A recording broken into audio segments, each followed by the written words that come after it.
Hello, नमस्कार, आदाब, सत श्री अकाल और अस्सलाम वालेकुम। मैं हूं मोहम्मद अहमद काज़मी, लेकर आया हूं आपका पसंदीदा कार्यक्रम आपके रूबरू। आज का प्रोग्राम ये बहुत ही अहम है, बहुत ही ख़ास है। इजराइल किस हद तक अमेरिका पर एक तरह से हर फैसले पर कब्जा करना चाहता है, उसकी ज़रा कहानी आज गहराई से समझेंगे। मैं बहुत ज़्यादा इसकी तमहीद या प्रीफेस बनाने मैं नहीं जाना चाहता।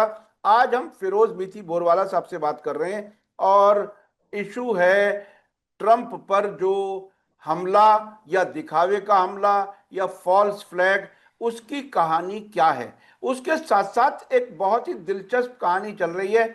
व्हाइट हाउस में एक बॉल रूम बनाने की बात अब से पहले तजवीज के तौर पर आ चुकी है, जिसके लिए ट्रंप बहुत ज्यादा प्रेस कर रहे हैं कि वो जरूर ऐसा कुछ हो जाए। जैसे हमारे यहाँ हम देखते हैं ना कि वो सेंट्रल विस्टा बनाया गया, जिस तरह से ये कहने की कोशिश की जा रही है कि शायद पूरी दिल्ली हमने बना दी, पूरा देश हमने बना दिया। वहां भी कुछ उसी तरह की जहनियत है जो काम कर रही है, लेकिन उसके पीछे मान्यताएं हैं यहूदियों की। जो जायनिस्ट यहूदी हैं वो किस तरह से अमेरिका पर मुकम्मल सही तरीके से न सिर्फ सिंबॉलिक बल्कि पूरी तरह से कब्जा करना चाहते हैं। क्या इजराइल का गुलाम बनेगा अमेरिका?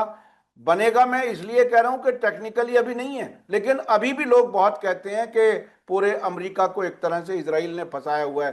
क्या कुछ है कहानी इस हमले की, हमले के पीछे की? वहां का मीडिया कह रहा है फॉल्स फ्लैग है। आखिर कहानी क्या है? फिरोज मीठी बोरवाला साहब, वेलकम है आपका। मीडिया स्टार वर्ल्ड को आपने वक्त दिया इस खास टॉपिक पर। आज हम इसके अलावा कुछ और बात नहीं करेंगे, सिर्फ इसी पर बात करेंगे कि आखिर ये कहानी है तो क्या है। क्या कुछ देख रहे हैं आप?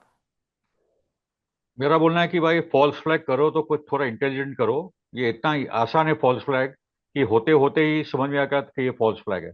हम्म। फॉल्स फ्लैग का मतलब सबको पता होना चाहिए कि जो दिखाया जाता है उसके पीछे की और एक कहानी होती है, और ये पूरा एक झूठ मूठ का एक हमला तैयार किया जाता है ताकि वो अपने पॉलिटिकल एजेंडा, उनके जो इकोनॉमिक एजेंडा होते हैं उसको फुलफिल करने के लिए।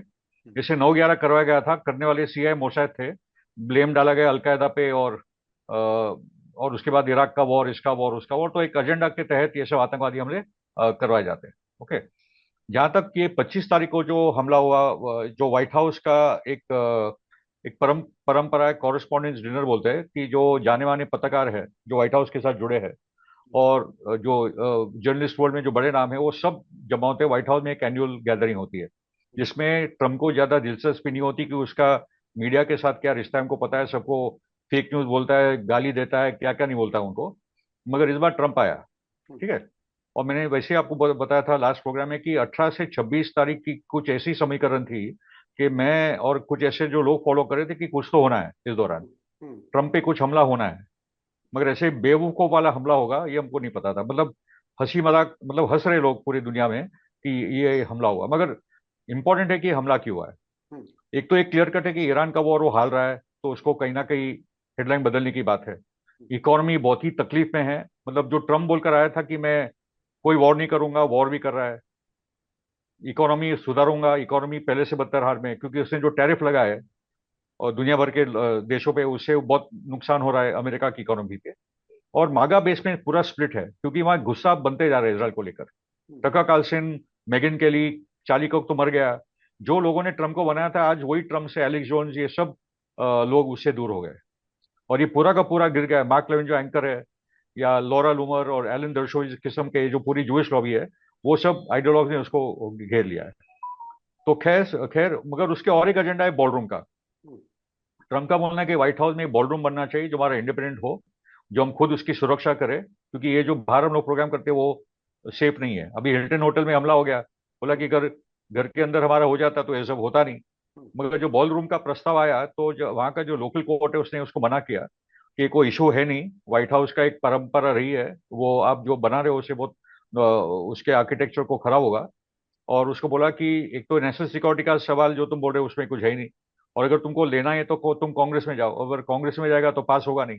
तो करूँ क्या? तो ये ऑल ओवर सडन ऊपर ये एक हमला हो गया। ये हमला इतना मूर्खता वाला है, उसका भी हम लोग देख लेंगे।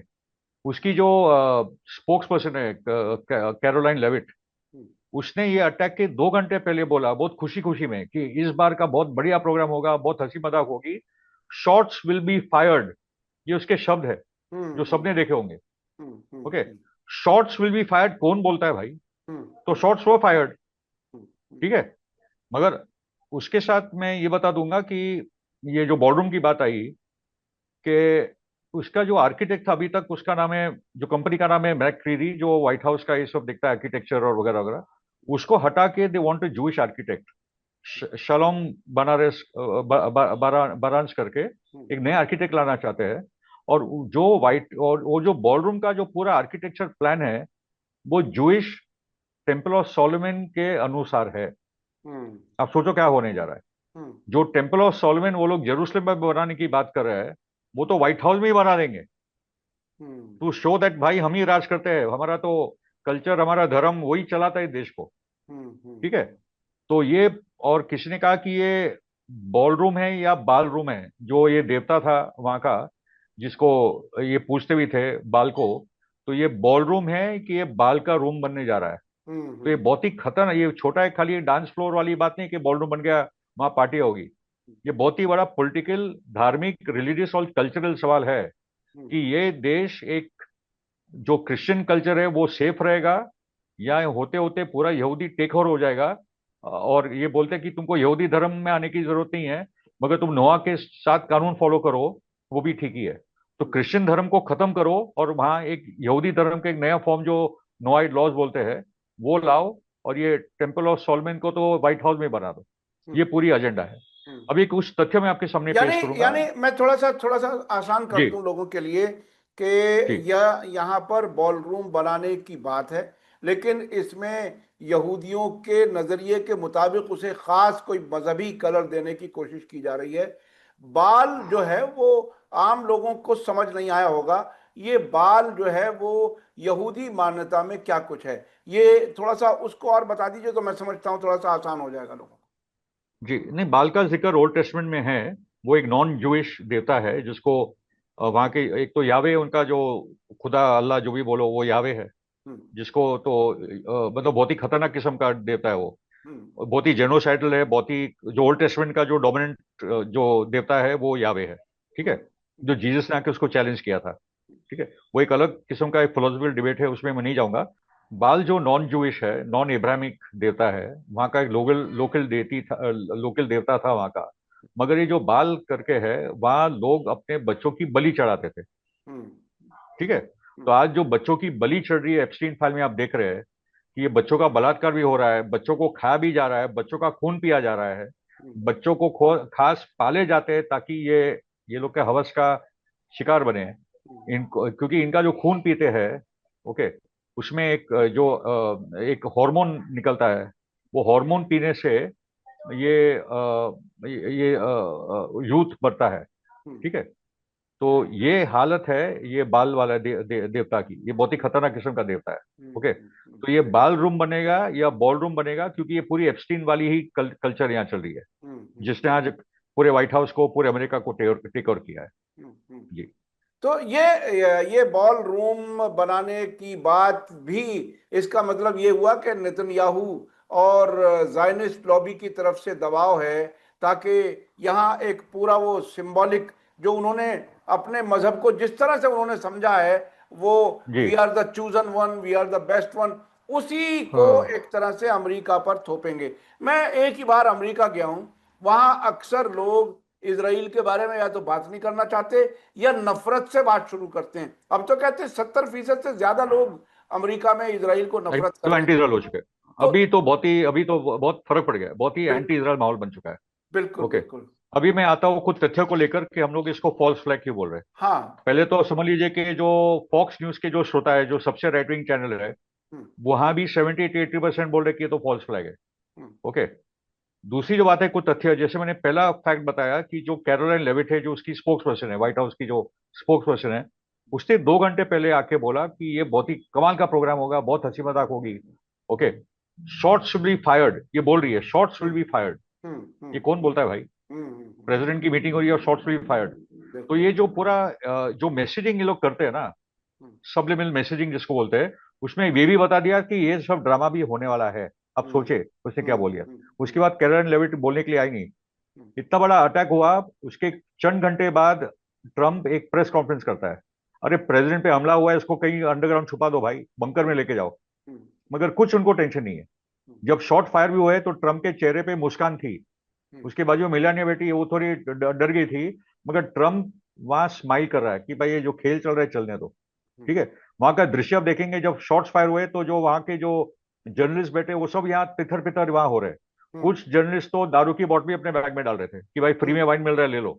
हम्म, ये भी चल रहा था। हम्म, आखिरी तक एक आदमी तो बैठ के खाना खा रहा है, जी, वो गए नहीं वहां से। हम्म, ओके। तो पॉइंट इज के जब ये तितर पितर हो रहे हैं, जो ट्रम्प के पीछे तो उसके सीक्रेट सर्विस के गार्ड खड़े हैं, वो सब खड़े हैं।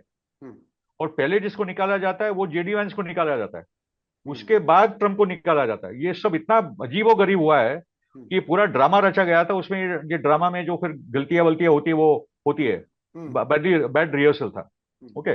अभी हुआ क्या कि और एक इंटरेस्टिंग बात है, फॉक्स न्यूज पे एक पत्रकार बात कर रही थी। ओके। और वो कैरोलाइन लेविट के हस्बैंड के साथ बात कर रही थी। हम्म, और वो बोल रही कि मुझे वो कैरोलाइन लेविट के हस्बैंड बोल रहे कि यहाँ कुछ खतरा जैसा है, कुछ लोग ऐसे हैं।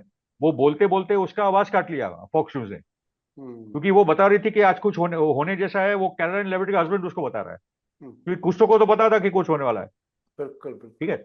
फिर ये बात आई कि ये जो कोल एलन करके जो लड़का है 31 साल का, वो पोल थॉमस एलन। हम्म, अभी इंटरेस्टिंग बात है कि पहले तो उसको पोल खुल गया क्योंकि उसका एक फोटो नेट पे है, इंस्टाग्राम पे, जहां वो आईडीएफ की यूनिफॉर्म में बैठा है। इजरायली हम्म, डिफेंस फोर्स, इजरायली आर्मी के यूनिफॉर्म में ये कोल बैठा है, आप सोचो। ठीक है। यानी वो ये जो जो कोशिश। बात आप अब से पहले कहते रहे हैं कि इजराइल मोसाद ट्रंप पर हमला करना चाहते हैं, उसके सबूत सामने आ गए, आप ये कह रहे हैं? नहीं, ये तो ट्रम्प को मिलाकर काम चल रहा है। ये हम्म, ये एजेंडा, क्योंकि जब ट्रम्प उनके लिए ऐसा साबित होगा भाई इससे भी काम नहीं करा जा सकता, वो ट्रम्प को खत्म कर देंगे। हम्म, ओके। मान लो कि ट्रम्प तैयार ही नहीं है ग्राउंड इन्वेजन का। हम्म, ओके। और उसके बिना ईरान को आप हरा नहीं सकते। तो उससे तो अच्छा कि ट्रम्प को खत्म करो और किसी को बिठा दो। तो आप ट्रम्प को मारोगे ईरान के नाम पे, क्योंकि मैंने लिखा है कि अभी उनको जो अगला जो बड़ा करेंगे उसमें मुजाहिदीन खल का इस्तेमाल करना पड़ेगा। ईरान के लोग तो लगेंगे ना, हम्म, उनके पासपोर्ट होंगे, ईरान का झंडा उनके बैग में होगा, अयतोला अली खामेनी के फोटो उनके वॉलेट में होंगे, हम्म, एक मैनिफेस्टो होगा। ओके। और एक अल्लाह अकबर बोलने वाले लोग होंगे। हाँ, ये सब पूरा ड्रामा रचा जाएगा ईरान के नाम पे। हम्म, ठीक है ना। तो मेरा बोलना है कि ये जो कोल एलन जो लड़का है 31 साल का, ये दोनों बात आ रही है कि उसकी माँ तो यहूदी है। ठीक है। तो ये भी बात आ रही है उसमें। हम्म, और एक इंटरेस्टिंग बात सुनिए कि इस पे 12 घंटे पहले इसराइल में इस पे रिसर्च चालू हो गया था कि, और आप स्पाइक देखेंगे गूगल में, ये इसको जानता कौन है, तो इसराइल में बैठ के इस पे रिसर्च कौन कर रहा है, ये भी बात है इसको उसको लेकर। हम्म, ठीक है। तो कुछ तो पकड़ा था। और ये हुआ था बटलर वाली शूटिंग में, जो ये जो लड़का थॉमस मैथ्यू उसमें शामिल था। ठीक है। थॉमस मैथ्यू क्रूक्स शामिल था वो टाइम भी बटलर वाली शूटिंग में, जहाँ राइट ईयर को एक गोली लगी थी और वो निकल गई थी। ठीक है। वो टाइम पे भी उस पे भी रिसर्च चल रहा था इसराइल में। ठीक हम्म, है। और ये जो राइट ईयर वाली कहानी है, एक्चुअली उसमें कुछ वर्सेस है ओल्ड टेस्टमेंट में कि जो जूइश मसीहा के सपोर्ट में जो मसीह आएगा। ओके। उस पे एक एक ऐसी कुछ छेद पड़ेगी उसके राइट ईयर पे, ऐसा कोई अटैक होगा और वो निशानी होगी उसकी। तो ट्रम्प को तो वो लोग ने ऐसा पका पका कर मतलब बना दिया। मतलब ये धर्म का हाल सोचो कि ट्रम्प जैसा बलात्कारी, ट्रम्प जैसा करप्ट आदमी, ट्रम्प जैसा बेवकूफ निकम्मा झूठा। ओके। और एकदम स्कैमस्टर है वो तुम उसको मसीहा बनाकर ला रहे हो। कौन हम्म, मानने, अरे मसीहा लाओ तो कोई ढंग का आदमी को तो लाओ यार। हम्म, ओके। मगर ऐसे बेवकूफ बदनाम बदतमीज लोगों को जो बलात्कारी है उसको तुम लाओगे ये सब रोल में। कुछ और आपको बता दूं कि ये आया कैसे अंदर, हम्म, बंदूक लेकर आया ये वो। तो बोलते कि वो होटल में कुछ दिन पहले रुका था। हम्म, अरे भाई, हिल्टन होटल वो है जहाँ हिंकली वाला अटैक रीगन पे हो चुका था, ये उसी होटल में किया था। हम्म, ये कोई ऐसी वैसी होटल नहीं है। तो टॉप सिक्योरिटी होगी। जो आप आज ताज में भी जाते हो या कोई भी होटल में जाते हो दिल्ली में या बम्बई में, तो आपकी पूरी चेकिंग होती है, स्कैनर होता है। आप बिल्कुल, हथियार लेकर निकल जाओगे अंदर। हम्म, तो ये क्या बेवकूफ बनाने की बात है कि पहले से गेस्ट था तो वो हथियार लेकर आ गया था वगैरह वगैरह। तो ये लड़का कुछ हथियार लेकर भाग रहा है, उसको पकड़ लेते हैं। कुछ 8 शॉट फायर होते, कुछ होता नहीं, किसी को एक बेस पे लगा, कोई मरा वरा नहीं, ना ये मरा। हम्म, 8 शॉट फायर हुए तो भी ये लोग ने इसको मारा नहीं, ठीक हम्म, है। और पकड़कर कोई बहुत बड़ा काम कर दिया।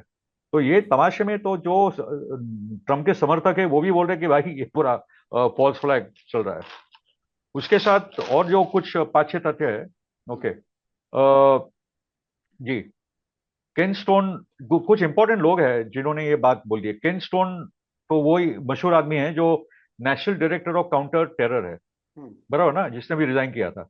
जिसने बोला बिल्कुल। था कि ईरान कोई खतरा नहीं है हम अमेरिका के लिए, हमारा जो भी इंटेल आया न्यूक्लियर इशू या इंटेल आया ईरान को लेकर कोई खतरा नहीं है, और इजरायली लॉबी के कारण ये वॉर हो रहा है। ये केन स्टोन ने क्लियर कट बोला है कि जो बटलर वाला इंसिडेंट हुआ था, या बाद में ट्रम्प एक पूरा, मतलब शूटिंग के बाद भाई उसको लेकर जाओ, मगर वो पोज मार रहा है, अमेरिका का झंडा आ जाता है पिक्चर में। ओके। तो बटलर शूटिंग और चार्ली कर्क की जो हत्या हुई, ठीक है, ये दोनों का इन्वेस्टिगेशन, मतलब ट्रम्प पे जो अटैक हुआ हम्म, और चार्ली कर्क पे जो हमला हुआ, जो मारा गया, हम्म, दोनों पे एफबीआई ने बंद कर दिया इन्वेस्टिगेशन, क्योंकि हम्म, दोनों में बाहर फॉरेन देश का हाथ है। हम्म, तो केनस्टोन बोल रहा है कि भाई जो खुद ट्रम्प पे हमला हुआ वो भी इन्वेस्टिगेशन आप बात करो, तो चल क्या रहा है, बंद कर रहे हो। ओके।